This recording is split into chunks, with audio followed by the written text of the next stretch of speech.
Assalamualaikum warahmatullahi wabarakatuh. Kenalkan, nama saya Safira. Saya Nanda Aprilianti. Saya Putri Novita Fajrianti. Saya Sekar Dinda Dayana, mahasiswa tingkat 1 Akademi Kebidanan Tamasiro. Di sini kami akan menjelaskan tentang pemberian ASI eksklusif pada bayi dalam pencegahan stunting. Selamat menyaksikan.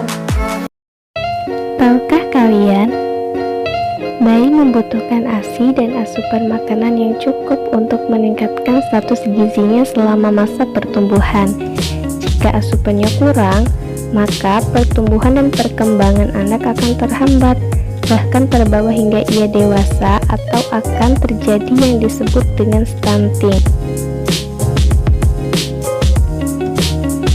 Stunting pada anak didefinisikan sebagai masalah gizi akut yang diakibatkan oleh asupan gizi yang masuk dalam tubuh kurang memenuhi standar dalam kurun waktu lama. Kondisi ini bisa terjadi mulai dari anak masih berada dalam kandungan dan efeknya baru nampak saat ia sudah berusia 2 tahun. Biasanya, anak mengalami kondisi stunting kurang mendapatkan asupan makanan yang sesuai dengan asupan gizi yang dibutuhkan pada usianya, sehingga pertumbuhannya pun jadi kurang optimal. UNICEF mendefinisikan stunting sebagai presentasi anak usia 0 hingga 59 bulan dengan tinggi di bawah minus untuk kategori sedang dan berat dan minus 3 untuk kategori kronis yang diukur dari standar pertumbuhan anak dari WHO.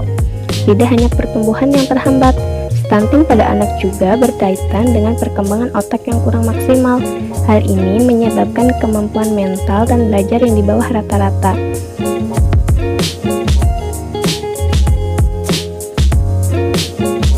ASI eksklusif didefinisikan sebagai pemberian ASI tanpa suplementasi makanan maupun minuman lain, baik berupa air putih, jus, ataupun susu selain ASI. Banyak bukti ilmiah yang memperlihatkan bahwa ASI yang diberikan secara eksklusif selama 6 bulan pertama kehidupan dapat mencukupi kebutuhan nutrisi bayi untuk tumbuh dan berkembang.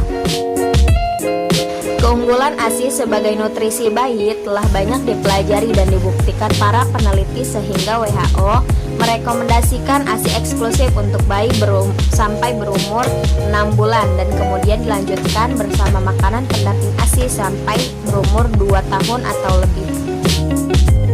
Lalu, apa saja yang terkandung dalam ASI? 1. Karbohidrat.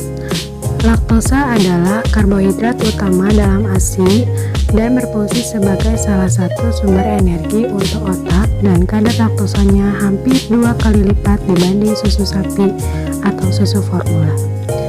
2. Protein. Kandungan protein ASI cukup tinggi dan komposisinya berbeda dengan protein yang terdapat dalam susu sapi. 3. Lemak. Kadar lemak dalam ASI lebih tinggi dibanding dengan susu sapi dan susu formula. 4. Karnitin. Karnitin ini mempunyai peran membantu proses pembentukan energi yang diperlukan untuk mempertahankan metabolisme tubuh. 5. Vitamin A, D, E, K, dan vitamin yang larut dalam air. Dan yang terakhir, mineral. Kapasitas lambung bayi. Dalam pemberian ASI, ibu juga harus mengetahui kapasitas lambung pada bayi. Lamanya pemberian ASI berbeda-beda tiap periode menyusui. Rata-rata bayi menyusu selama 5-15 menit. Bila proses menyusu berlangsung sangat lama atau lebih dari 30 menit, atau sangat cepat atau kurang dari 5 menit, kemungkinan terjadi masalah. Namun, jika pada hari pertama atau bayi lahir dengan berat badan rendah atau kurang dari 2.500 gram, proses menyusu bisa terjadi sangat lama, dan ini merupakan hal yang wajar. Berikan ASI sesering mungkin sesuai dengan kebutuhan bayi, sedikitnya lebih dari 8 kali dalam 24 jam.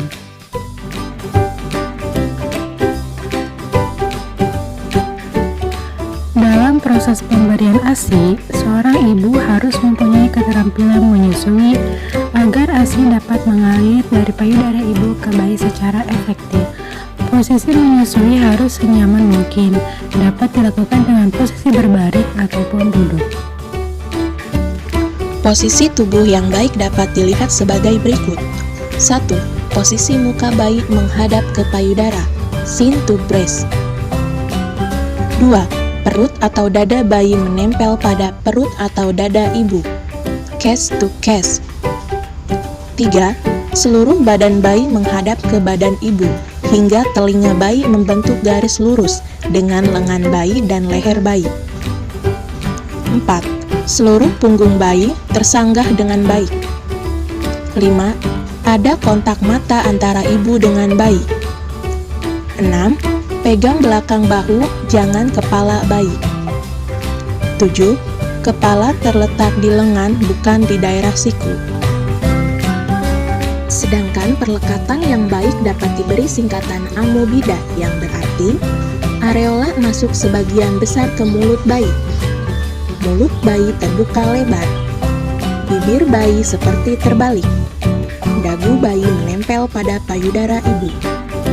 Selanjutnya, yuk kita kenali tanda-tanda bayi cukup ASI. Apa saja tanda-tanda tersebut? Tanda bayi cukup ASI. Terdapat pertambahan berat badan. Frekuensi buang air kecil meningkat. Frekuensi buang air besar bayi meningkat. Memiliki frekuensi menyusu yang cukup. Bayi tampak sehat setelah menyusu. Payudara melunak. ASI terlihat di sekitaran bibir bayi.